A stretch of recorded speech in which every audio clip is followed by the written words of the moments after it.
We are going 75 years. Well, less than 75 years, but 75 years before the Civil War was our founding. Mm-hmm. And, of course, there is nothing that we can say about our founding without talking about His Excellency, George Washington. Now, tonight, unfortunately, we want to talk about George Washington's demise, which, Jay has some very interesting literature over here. So I would like it for Mr. Washington to please go to his oh, what's going on with your microphone? Well, wait, we have another one over there. At least. Matt, say something. I'll proceed to my deathbed. Okay, there you go. For some reason, the mic died before he did. I know.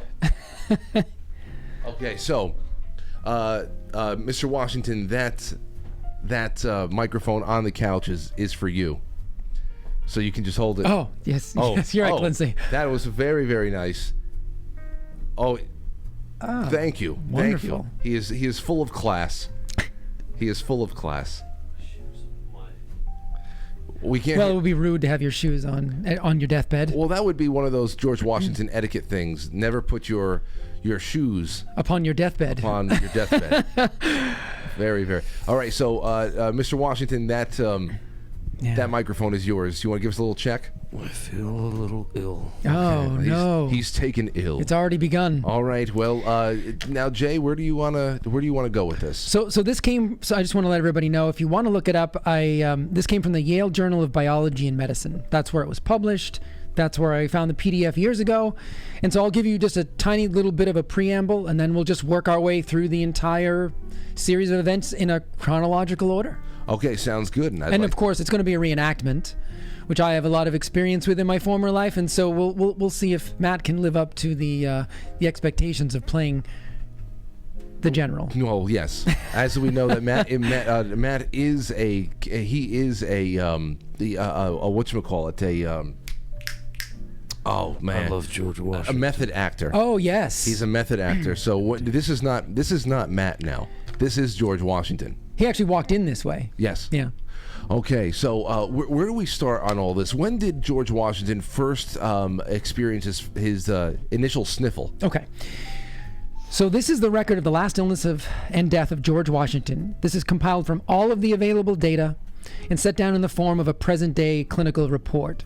Many of the facts are gathered from the careful and minute entries of the diary of Colonel Tobias Lear, who was Washington's faithful secretary. Okay. Do you have any fond memories of Colonel Tobias, Mr. Washington? He's a great man, great penmanship. Good. Otherwise, we wouldn't know anything without that penmanship. I know. Okay. So a little background. George Washington, white male farmer, married, no children. Age 67 years, 10 months. First seen at 4 a.m. on December 14th, complaining of difficulty in breathing, swallowing, and aphonia, which is loss of voice, soreness, and pain in the neck. Oh man! So now, Jay, soreness, pain in the neck, loss of voice, all of that. Is that swollen glands? What is that? Well, that's the thing. It could be anything, and there was actually no record of a throat examination. Okay. So it's not really surprising that, as we'll go through this, you'll see that he sort of wrote this off. And when I give you his medical history, you'll also realize he wrote all of this off until it was essentially too late. Okay, and I just want to say, somebody in the Twitch chat just said, if Matt is a method actor, then when George dies, he needs to urinate himself. Let's see how far this goes. Okay. It was very interesting in the screen how I'm positioned on top of George. It's like you're hovering over him, like an angel. Okay, family history. Quick family history. Father died at age 49 of pneumonia. Wow. Mother died. No record there. Remainder of family history is vague and irrelevant. I thought that was kind of rude, but vague and irrelevant remainder of the family history. Past history of the patient. Okay. Patient has led a vigorous and rugged outdoor life. Has had smallpox, dysentery, malaria, and pneumonia. After the age of 50, had carious teeth, and that necessitated complete removal. Eyesight failed early, and there is some evidence of recurrent attacks of iritis, which is just inflammation of the iris. Oh, my. So, George had a lot going on when you think about all he accomplished. Well, I led a revolution. Yes, I know. All with inflamed eyes. I know. Yeah. Okay. There was fury in my eyes. It was the fury that he actually didn't have. The eyes didn't work. He was actually blind. It was just that he only saw through fury. Oh. Yeah. All right, so let's move into the present illness, okay? Yes. The present illness dates from December 12th, when the patient was, as his custom, rode about his farm from 10 a.m. to 3 p.m. The day was inclement with rain, snow, and sleet, about 30 degrees, and 3 inches of snow in the morning. When he came in, he noticed that his clothes were wet and snow was hanging from his hair. It being late, he went to dinner without changing his clothes. So this is where I just want to stop for a second. That is not like Mr. Washington. Okay, so thank you. Because as I'm thinking about you guys reading the rules of civility, does it seem like George Washington that he would think it would be more of a gentlemanly thing to do to go change and then come late to dinner, or to sit down dripping wet? I was running behind, and I had to be there on time before the set of the sun. Ah. Okay, so when it comes down to being late for dinner or wearing soiled clothes, you should never be late. I feel like that's in the book somewhere, right? I don't. It has to be in there. But you are right. That's very uncharacteristic of George to not be presented in an adequate fashion, in a decent way. It's one of the first things I thought when I read it. Yes. So it's very, very unusual. Okay. So with icicles hanging from his hair, he sat down and ate dinner. He retired early, but he rested well. He's sleeping. Okay, good. Shh. The next morning, December 13th, he complained of a sore throat, but did go outdoors, marking trees that had to be taken down on the property. Is your throat okay, sir? It's a little scratchy, Okay. but I will continue my duties. Mark those on trees. Mount Vernon. When he came in, he was quite hoarse, but otherwise normal. He read the paper, and when he found something of interest, he decided to read aloud to his family. So I thought that was interesting. Yeah. He would read the paper, and then when he would randomly find things that he found interesting, he would just randomly read them out loud. Right. Maybe Right. to Martha, Tobias, anybody else that was around the house? Look, Martha, it's my favorite joke. My favorite comic. Mr. Washington, what was your favorite section of the newspaper? The obituaries. Why the obituaries? Need to know whom to pay respects to. Oh, see, it's not to gloat; it's only to pay respects. Always gentlemanly. Yes. Okay, here we go. It was suggested, so remember, he's coming in and he's very hoarse. It was suggested that he take something for his cold, but he replied, and I quote, "No. You know," hold on, not yet. "No, you know I never take anything for a cold. Let it go as it came." Oh, say it. I never take anything for a cold. Let it go as it came. There you go. Wow. Leave. This is very, very riveting. The fact that it's real is I know, it's got to keep reminding ourselves. Yes, this is actual historical record. He retired early. At 3 a.m. on December 14th, he awoke with a chill and informed his wife that he had the ague. Ague. Now, to him, that would have meant something like malaria, but really that's just any kind of febrile illness. So he awoke at about 3 a.m. and he told Martha, "I have the ague." Oh, say that. What would that sound like, sir? Martha, I have the ague. Then what? So now this, what kind of treatment did this require?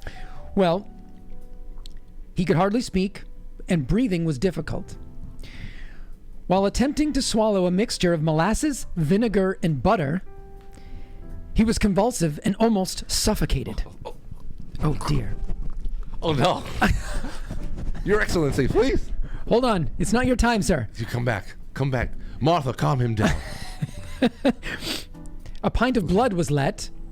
From what? From where? Did they slice his neck? They didn't know. They didn't say. I'm going to say an extremity, probably the arm. That's what. Usually, that's what they would do. Oh my gosh. A whole pint. A whole pint. So we're gonna get to this in a moment. This is insane. And so along with the bloodletting, Sal volatile, also known as ammonia carbonate, ammonia inhalants, spirits of hartshorn, or as we would know it today, smelling salts. Wow. So they let a pint of blood, and I just wanted to give you guys that. It was just written as sal volatile, but I had to go look up what that was because I'd never heard that term before, but it was smelling salts. And they gently rubbed that on his throat, but the patient complained that the pressure of the rubbing actually hurt him, and it was discontinued. I can't imagine having rubbing salts applied to your skin just underneath your jaw, that you constantly get hit with waves of that stuff. And he was, and remember, we're going to get to this at the end, but essentially he's got inflammation of the epiglottis, so his throat is extremely swollen. Jeez. And so just a note on the blood, Frank, I want to give a little shout out to Nurse Jen. Her and I went over this because some of these, I had to pick her brain a little bit because this is not in my line. This is what she does. You know, she does trauma care. But as we were going over this, the incredible amount of blood that was let, we wanted to turn it into a drinking game about how many times they say, oh, let's just let a little bit more blood. Over the course of this illness, I just want people to realize this. You have to know that the actor is deathly afraid of bloodletting and anything that has to do with extracting of blood, so I can already see him becoming more uncomfortable. He would have had a very tough time with this because over the course of this 24 to 48 hour period, Frank, 82 ounces or 5 pounds of blood, half of the human body's worth of blood was drained from George Washington. They took out half of his blood? Half of his blood. I gave them permission. That's the only way they were going to get it. Oh my gosh. It's unbelievable. And by the way, just so we'll get to the end of this, but there's no known, I mean, this was what was practiced at the time. It was what was taught at the Edinburgh School of Medicine, where these two physicians that we'll get to, where they went to school. But I mean, I've never seen a drop of evidence that this is actually effective. So it's not their fault that it's incredibly archaic, but it likely actually contributed to his demise. I have to imagine when you lose half your blood like that. And you're fighting an infection. Right. Yeah, not good. Okay. So instead of rubbing on his neck, they took a piece of flannel and they soaked it in the sal volatile, in the smelling salts, and they bound it around his neck. Oh my God. We should have gotten you a handkerchief, sir. Yes. That's okay, though. It's all right. 'Tis well. Our prop department is on vacation. Okay. Again, to have a soaked piece of cloth with that stuff, that'll split your head right open. My God, he must have been tortured. Yeah. Okay, so shortly after 4 a.m., the patient was finally seen by a physician, Dr. Craik, C-R-A-I-K, who found him sitting up, bathing his feet in hot water. Oh, Excuse me. I can't believe that he had the strength to do something It's like amazing. Sir, is everything okay? Is there anything I can get for you? Just want to continue bathing your feet? I believe to have the ague. Oh, Martha. Martha? I have the ague. Okay, so bathing in hot water. Changing positions from lying down to sitting up had not relieved his dyspnea, which is just shortness of breath. Oh, man, I have to imagine at this point he might be thinking, I think I'm screwed. Yeah. So he was actually put back into bed. That's right. This is incredible. You can't get things like this even. This is one of the most accurate. Oh, and he bowed. he bowed in both directions once again. Ever the gentleman. To honor all of the crew working on him. This is one of the most accurate depictions of history ever taken up by an independent media channel. I just want you all to know that you are witnessing history. So at this time, the patient was feverish, breathing with difficulty, face flushed, pulse rapid, but mentally alert. That was Frank, not George. Hey, it's me. Chest examination negative, and there is no record of the examination of the throat, which I find to be interesting, that they wouldn't examine the throat. And that's essentially where he was complaining that all of his problems were coming from. He was having difficulty swallowing. We're already on December 14th. Yes, so early in the morning, 3 a.m. The length of time that he was sick up until the point he died was only 3 days. Well, see, that's the thing. I mean, he actually... I'm trying to see when the original... Yeah, December 12th. He went out in the morning and he came back sick. So it was only earlier that morning, the 12th, and now, oh no, you're right. Now we're on the 14th at about 3 a.m. Right. Yeah. Wow, 3 days to take out George Washington. So where we are now. Okay. So, Dr. Craik applied something called blister of cantharides. Cantharidin is all these asides are things that I had to go look up and figure out what they were, because again, this is terminology, medical terminology from 1799. So cantharidin is a substance derived from the blister beetle. The Chinese used this in ancient medicine for thousands of years for a number of maladies.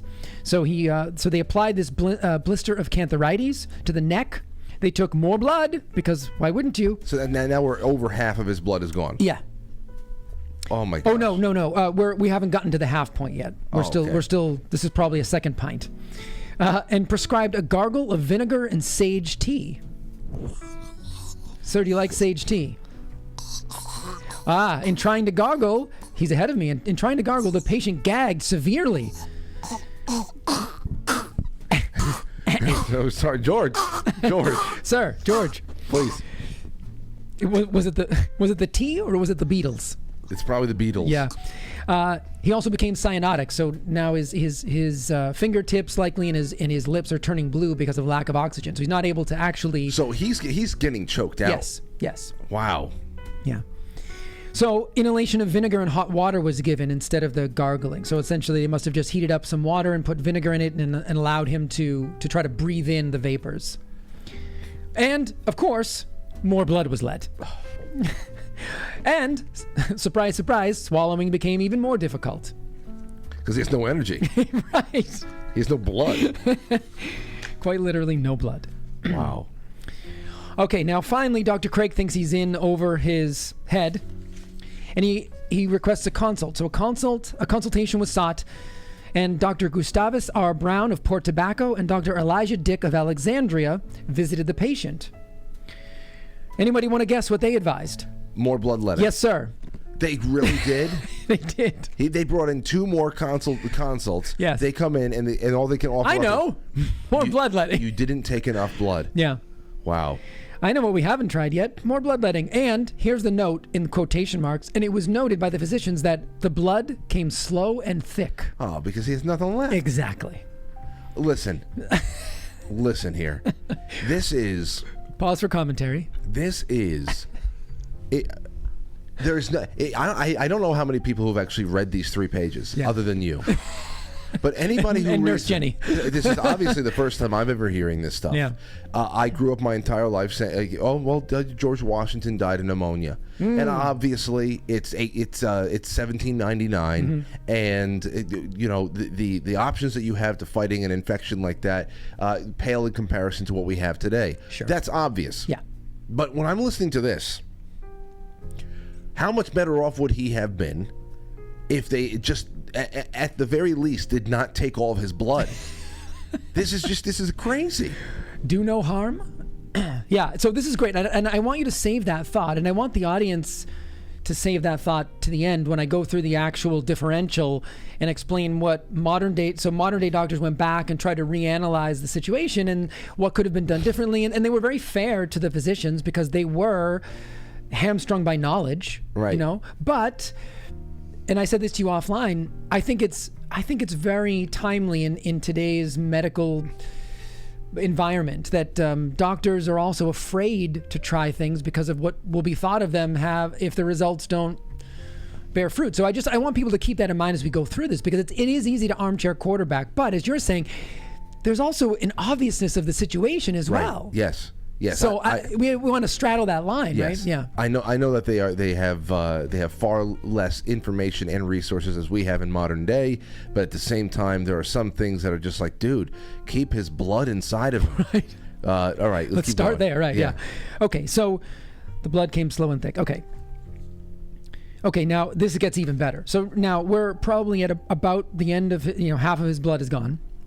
Late in the afternoon, a full dose of calomel and a tartar emetic. So I had to look all of these up. Calomel is also known as mercurous chloride. It's a mercury derivative. They put mercury in them. During the 19th century, calomel was used to treat numerous illnesses like mumps, typhoid fever, and others, especially those of the GI tract and things like constipation, dysentery, and vomiting. So they use that. And a tartar emetic is also known as antimony potassium tartrate, and this is used to induce vomiting. But antimony is a poisonous element that's properties mimic arsenic. Oh my gosh. So they gave him a derivative of mercury and arsenic, and something that behaved with the toxicity of arsenic, along with having him lose half of his blood. Now, in the end, this man, I think, essentially was fighting an infection. So all of these things, while they were standard of care, I want you to think of that term. This was standard of care. What does that word mean? I mean, again, even just the common sense aspect of it. But again, it's 1799, so I'm going to try not to just bash these physicians, because it's really hard to put yourself in that position. Right. They're also dealing with likely the most famous person on planet Earth at that time. Right, and I'm trying. Ever. And I have to admit, there's already been a couple of people in the chat room who have said that this was the CIA of yesterday. I know. I was going to say, what are the political affiliations of these physicians? CIA of yesteryear. Yeah. Seriously. But where's the Zapruder? This is. I'm reading you to the account of the Zapruder film of 1799. Nobody has read this. No, probably not. No. Okay. So. Let me just see. I lost my place here. Oh, so shortness of breath increased after, of course, now he's got half of his blood is gone. He's been poisoned with an arsenic and a mercury mimetic. Now, how that happened? They inject it?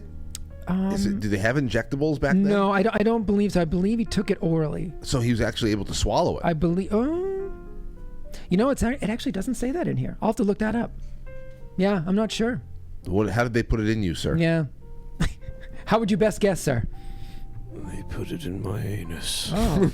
Well, I mean, that would get into circulation very quickly. Did they soak a tampon in it? What is this? It's a ball of cotton. That's it. Apply to the throat. Let's see. Okay. All right, sir. We have a little bit more method acting for you now. Okay, we go. We're coming up on the end. So shortness of breath increased at 8 o'clock p.m. Another blister was applied to the throat, and hot wheat plasters to the legs and feet.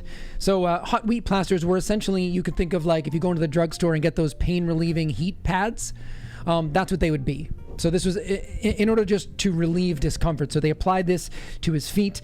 And at this point, the patient sat up for a time. Oh. And this is scary. And in full realization of his approaching end, gave his attention to various property matters and to correcting his will. Pardon me. So he knew he knew the end was near.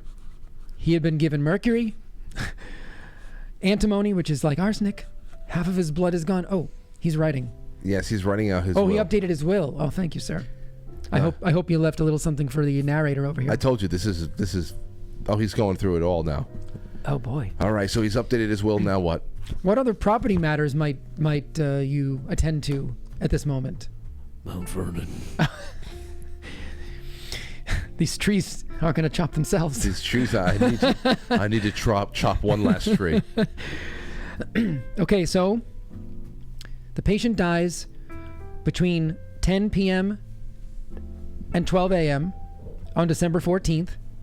He was conscious until a few minutes before the end, and most importantly, one of his last acts was to take his own pulse.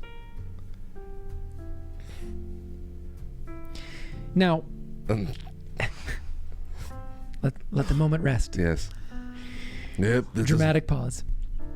So, I wonder what he felt with no blood. So I have a question, because I want to know if you are thinking what I'm thinking the moment I read that last line, because that's the last line of the clinician's notes. So, one of his last acts was to take his own pulse. What comes to mind when you hear that? And I'll tell you what I think. I don't know. I don't know.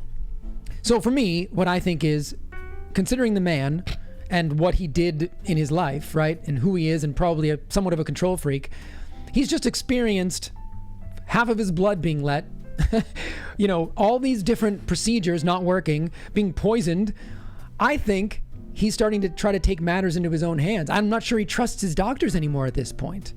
I mean, one of the last things he does is to take his own pulse. To me, that's a man taking charge of his own health in the last moments. Now, I could be completely wrong. Obviously, nobody will ever know. But when I think of the scenario, he's now gone through 12 hours with his doctor. More doctors are coming in. He's not feeling any better. He's probably thinking, I got this, guys.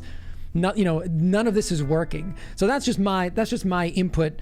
Obviously, there's no evidence to support that. But you can't go through what he's going through and not think at some point these people don't know what they're doing. I know. Especially at that point. But you're so late in the game. You've lost so much, and you've also taken in so much. Yeah. So taking in toxic waste and let out everything that you need to fight infection, your blood. Yep. Oh man. So that's it. So what was his final words? So it doesn't actually have any final words, which is really kind of sad. I know that Matt knows. Oh. 'Tis well. 'Tis well. There you have it. And that was. And he's gone. Oh my gosh. I think God help us. Let it go as it came was one of his last phrases, which I said to Frank could make him really nice. Quite frankly. One last convulsion. Ooh. One last convulsion. That's the nerves. That's the nerves. Give it. Oh, he looks so peaceful right now. Okay. All right. Well, there you go. Well, thank you. So that was fantastic. Thank you, sir. Thank you, sir, for all of your service.